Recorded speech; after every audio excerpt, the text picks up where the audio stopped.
So one of the things when we're really wanting to dive deeply into scripture is we need to understand the context of the human author. Okay, that's the same for Jesus.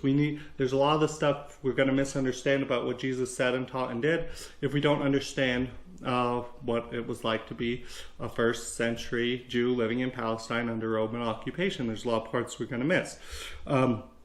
So when we're looking at the context of the biblical author, what are some of the things that we need to look at? Well, first of all, what genre was the biblical author writing in? That's very, very important because the Bible has a bunch of different books in it and they're in different genres. If we all try to just take them as just their modern American historical documents, that doesn't even make sense. The modern way of looking at history wasn't even around when they were written. So for example, there's easy examples for stuff that wasn't historical, quote unquote, in the Bible. The Song of Songs, that's a love poem.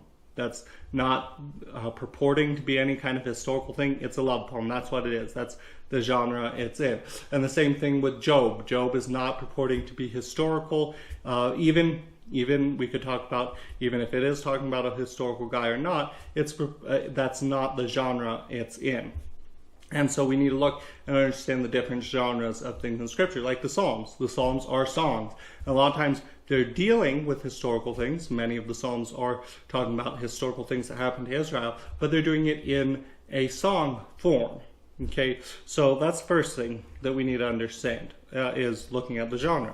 Another thing is it's helpful to look at the culture and time they were written in, because there's a bunch of different histories and history and linguistics and stuff that if we just try to look at it as a modern American or European or whatever we are and try to just say, no, this literal version of the scriptures translated into my vernacular, it's not even Hebrew or whatever, that is the way it is. No, we have to get an understanding of how they actually wrote it. I'm going to give you an example. So if we look in Exodus 34:6, and I'm using the New American Translation, we read something like this, and your should be similar, your translation, whatever you're using.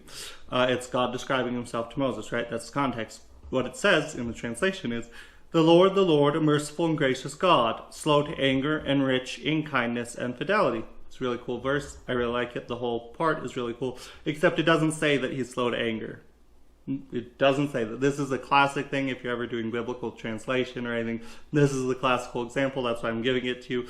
It says in the Hebrew that the Lord is long of a nose. And if we're just going to try to take that literally without looking at what that meant historically to the author of Exodus, it's going to be nonsense. It's literally going to be nonsense.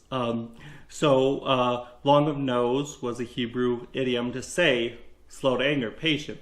There's a lot of different reasons we could look at for why that might have been, because, you know, as men get older, the cartilage in their nose weakens and their nose does get longer. So maybe that came about because older men are usually more patient. I don't know, but we do know that that was a Hebrew idiom, and so no translation that you're going to find is going to say the Lord is long of nose, right?